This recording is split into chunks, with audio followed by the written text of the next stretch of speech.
All right, welcome back to Search for Truth Reality. We've had a nice lunch together. Thank you, Bob. It's great. We're going to continue our conversation, and I know that both of you would like to cover a couple of things. I want to start with Bill because there's some things that you definitely want to talk about. Life with the Admiral during the war. Well, what I was alluding to is it was important to understand that the subject that's coming back from Germany by the operatives, they're bringing information back that is totally, almost unbelievable. Admiral Ricabada many times shook his head as the operative is trying to describe that particular portion of some of these programs. It was difficult to realize that there were thousands of situations that had been implemented into Germany by the extraterrestrials, totally changing their way of life, including extending some of the Germans' life, because the extended life program was already in operation in Germany way before it got started at TRW later on in many years. Did it actually get started at TRW, or was that just a study? It was a study that went into a program. The program involved the four largest advanced medical companies in the country. It has been a classified program. Scripps in La Jolla, California, is heavily involved in this program. And I've talked to a number of people there at Scripps who are currently still working on this program. And I think that it's nice if you sort of let me describe what happens to people that get on the program. And there's been over, I'd say at least 50 or 60 men in the past 20 years, and probably over 40 of women that have been involved in this extended life program. And it's all the way from a few weeks of extended life out to the highest is 43 years. And so the TRW initiated program, of course, when Northrop Grumman bought TRW, they got the extended life program too. So Northrop Grumman then got more involved themselves, even with considering that they now had an enormous laboratory, one space park, Redondo Beach, with the thrust to extend our life here. And so repeating a little bit, it takes 2 or 4 shots or 4 essentially aspirins over a 4-month period, one month at a time. And you immediately start to feel better. Different people were able to, their systems were able to accept the program faster than others. Many of the fellows were really slow in getting through it, and it took them a good 4 months to make the transition. But what happens is the men return back to 29. There's different years. Some of them been 32, some of them were even 26, but 29 was the number that they finally ended up with. You go back to 29. The young ladies have always gone back to 21. The big advantage here is that you have a minimum of 400% greater capability use of your brain. And of course, if we there go back to the present time, where we are still only using 2.3% of our brain, not because that's what we have chosen, but it's because the reptilians have been controlling our minds on this planet for thousands of years. everybody asks the question, well, why is that? What does that have to do with extended life? What does that have to do with everything? Turns out that extended life allows you to physically be in the same capability that you were at that younger age. Not just live longer, but be able to have all of the muscles, all of your systems, all of your organs young. Everything about you then is only 29 years old. This then is, if you want to use a comparison, sort of an opposite direction of what some of the Solar Warden naval officers who have recently spoken publicly about returning from previous lives aboard Navy spacecraft carriers. They essentially reverse that operation, and their mind is then blocked to where they have no memory of the 20 years they spent in the Navy. Now, if they have gone ahead and developed a second phase of another 20 years in the Navy, they also had an option, I understand, to where they could start over or continue at the same age of the first 20 years. So this system has many different aspects to it. Its relationship to us in reversing our capability and increasing our technical capability is extremely important, because frankly, we don't have time in 75 years to even find out what's going on. Which is your average lifespan of a human. So what you're saying is with the age regression, life extension, you become more capable, useful, able to contribute more because you grow up to a certain point, you become intelligent, you can increase that intelligence. This is one other effect of the life preservation that you've mentioned to me before that involves the capacity, the mental capacity. What is that? Yeah, your mental capacity goes up 400% minimum. Some of it even to 700 and 800%, okay? This is staggering because it was already in your brain, but you haven't been using that like Nordic people that live 2,400 years or whatever, and the blue people too. But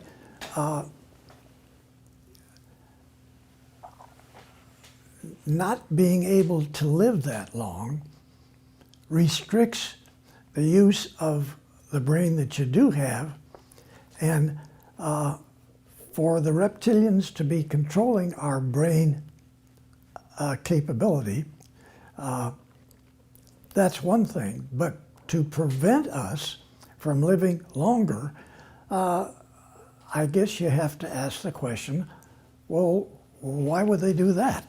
If they kept us running for a longer period of time, they could use us more. But there's kind of a side effect that's in this. And it gets into an area that Bob and I have discussed, and I guess you and I have discussed too, and probably be better not to get in that part. Okay, very well. Fair enough. I just want to make it clear for our audience that aspirin is a billism for any pill or drug. It's not you're taking 4 aspirin, so don't go run out there taking your aspirin once a month, because it's nothing's going to happen. The blue people, you've mentioned them just a moment ago. Now, is this something from your own experience or something that you've heard from others? I have to discuss my part, because yes, there's a great deal of data about them helping us now. But essentially, one of the groups of people that were assisting TRW, Nordic people, were the blue type. The level of assistance was primarily advisory, not by a person, but by the thoughts. So the information was coming to them similar to similar to the way that I got information from my Nordic secretary at Douglas. okay, on the Apollo program. Except she was there, but she could telepathically give me the information. I could be in Huntsville, Alabama, and she's in Santa Monica, and she could tell me what to do. She's physically present. I mean, she's in this realm. She's in this 3D world. If I'm hearing you right, the blue people were not physically here. They were here, their minds were here, but they weren't here in their bodies. Were you the only one experiencing the interface with the blue people? Did I what? Or are you the only one that's interfacing or communicating? No, there's thousands of people that have been interfacing with them. Mm-hmm. But in the context of TRW and the research that's being done there, was there anybody else there at TRW who? Yes, there's different programs that they were involved in. And they were then shown in a way that their thought levels were in the conference rooms in technical meetings. And they would make their suggestions telepathically. And say one of the people that was in the meeting that was not familiar with that correspondence or those people would end up saying, those are the blues that are talking over there. That's their recommendation. And yes, they fully understand our problems in the program. So essentially what you have is telepathic information being suggested not to 3 or 5 people in the meeting, but to all of the people in the meeting. So everybody hears the suggestion. Well, where did that come from? Well, as though they're there. So what you're telling me is everybody in that room, for whatever the purpose is and whatever the project is, everyone is privy to the blue people communication through telepathic thought. In that level of TRW, yes, and on those programs of TRW, totally unaware in most of engineering, okay? Separate program communication advisory. How long ago did they start their communications with TRW? Do you have any idea? Well, this was shortly after TRW formed, okay, which was 58, 59 time period. And most of the people in TRW were actually technical consultants to the think tank at Douglas before they got involved with TRW Space Systems. And Thompson, Ramo, and Woolrich were the 3 people that were working for Douglas on these programs. So they separated and formed their own company. But the company, unlike most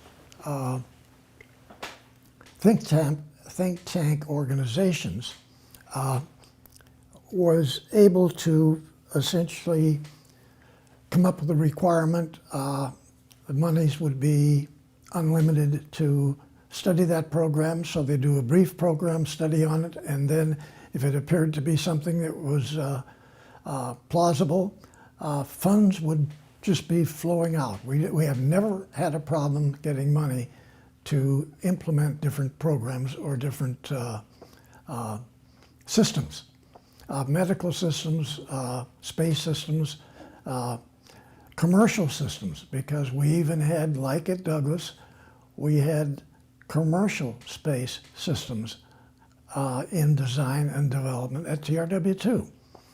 So it was easy for us to get together, have different people come in, make the recommendations on the program, and then be part of a reviewing team to establish whether we're going to go full bore on that program, and then come up with an unsolicited bid back to whatever organization this would be orientated to. If it was an Air Force missile program, we'd go for that program. If it was a Navy space communication satellite program, we'd develop an unsolicited bid for that. And I think that doing that and having advisors, such as the Blue people, addressing what they were most interested in was commercial involvements, but they also assisted in the military. And so this was a major thrust inside of hundreds of different laboratories and subsystem labs who are boxed into different areas. So it's a program that the other laboratories are totally unaware of. And the top, of course, corporate, are aware of all of the programs. But different labs are totally, in fact, in some cases, there would be as many as 3 separate laboratories studying the same subject and addressing it in a different manner to find out previous to the trade-off studies. And I didn't get into trade-off studies before because they weren't done in engineering in most companies. Most companies would develop a new system and agree that that's the way it should be done. They freeze the design and they run with that development of that design. At TRW, it was always different. You went through that first phase. You came up with all of the background information, and you're convinced that's the best way to approach that program. Then you drop it. You come up with 2 different ways to initiate and discuss that program. They're called trade-off studies. Long before you ever got to an unsolicited bid back to any of your potential contractors or companies, you did the 2 studies. I don't want to change the subject, but sometimes in conversations between different people from different labs, maybe just at lunch, somebody would mention the blues. And maybe the rest of the people at that table had no idea what you were referring to. And because one fellow's referring it to his friend over here, it was the blues that did so-and-so, or they said so-and-so, like this. So you'd hear this in casual conversation. It's code speak, but only those on the inside are. Yeah, because you normally don't talk about that, okay? Yeah. But that continually did come out, and most people never put the 2 things together to what this really was, because essentially you're being advised by extraterrestrials on a standard basis. And really, it's relatively safe anyway, because the blues could refer to anything, really, a bundle of wires, an assembly, a screwdriver, who knows, it could be anything, craftsman. That's true, yeah. But blues came along later, and that was something on a continuous base, okay, of, you gotta say, open extraterrestrial assistance. Yeah. Did you know about the blues before Bill just now mentioned it? Never heard of the blues. We just all kinds of revelations today here. Thank you for all these gifts, Bill. It's really. Well, it's part of what we're doing, okay, and it's part of what we've been doing. There was. I'd like to go back, if we could, for a few minutes, to Admiral Ricabata's efforts with his operatives in Germany. Do you want to talk about your experience and then get into that insofar as what it's like living as a young sailor working for Admiral Ricabata? Yeah. First of all, I won't get into it, but if any of you folks out there are interested at all in what Bob and I are saying, please pick up that book that we've got, which is Selected by Extraterrestrials, okay? And wait a minute, if you don't even buy it, just get on your computer and type in William Tompkins. You don't even have to say Tompkins, the aerospace engineer. All you have to do is just type in William Tompkins. You're going to get pages and pages and pages about this subject, okay? On the internet. Okay, but what was happening was that when I was 8 or 9 years old, I built a 6 different types of what I would assume a spaced rocket would be. I built the models, great big models. And one of the Navy commanders saw the models. He was a friend of my dad. And so he said, you ought to build ship models. That's a good model. You ought to build ship models. So anyway, I built some 45 Navy ship models, where an aircraft carrier is about this big, a destroyer is about this big, all the same scale. These are all on display in Yeah, Carlsbad now. and I'm just a kid, and so I look up stuff in the newspapers. I look and start collecting different types of magazine articles where they've got photographs of different ships. And then my dad takes us down. We were living in Hollywood. My dad takes us down to Long Beach, and the Navy has these enormous, big, powered, open boats, powered boats that they use to transport personnel to and from the ships, to the base, to the harbor. So we rode those out like on a Sunday afternoon. So we get to walk on the ships quite a bit. They hardly covered up too much, but you couldn't take a camera. So I'm interested in the latest version of, say, an aircraft carrier's secret equipment, where the 3-inch anti-aircraft guns are, where the big 5-inch automatic anti-aircraft guns are located on the ship. And I have to have my models just as most up to date as I can get them. And so then I need radar, and I need where, I didn't know it at the time, but I walked the flight deck of one of the carriers. I think it was the Lexington, and very large ship. And they had steam catapults up on the bow where they used to catapult the aircraft off so they get a lot of them off real fast, whole squadron of them. And then they had arresting gears where you had a hook on the back of the airplane. You drop down on the final approach to the flight deck, and your hook that's dropped down catches on a cable, and that stops you. So you don't have to take a lot of the runway space. So, of course, those were all secret things.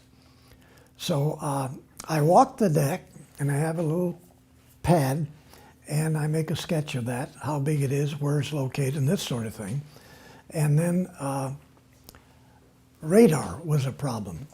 But at that time, they had rectangular radars with some types of structure in between the big main support. So I walked the deck to where I can find the sun throwing a shadow onto the flight deck. So I walked that size of the shadow, and I mark that down. Then I go up to the bow, and I walk the length of the steam catapult.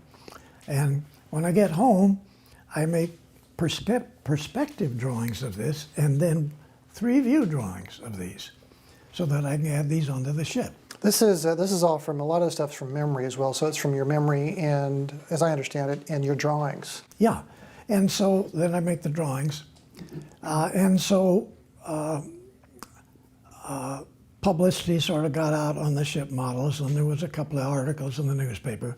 But what was more important, they had the models located in the window of the Broadway department store on Hollywood Boulevard. And 2 naval officers saw that, and they went in and asked the people in the store who the fellow was, and could you get a hold of him, and this sort of thing. And there wasn't anything wrong with that. And then the next week, after they had been there, my dad is in his office over on Wilshire Boulevard, and 2 of these fellows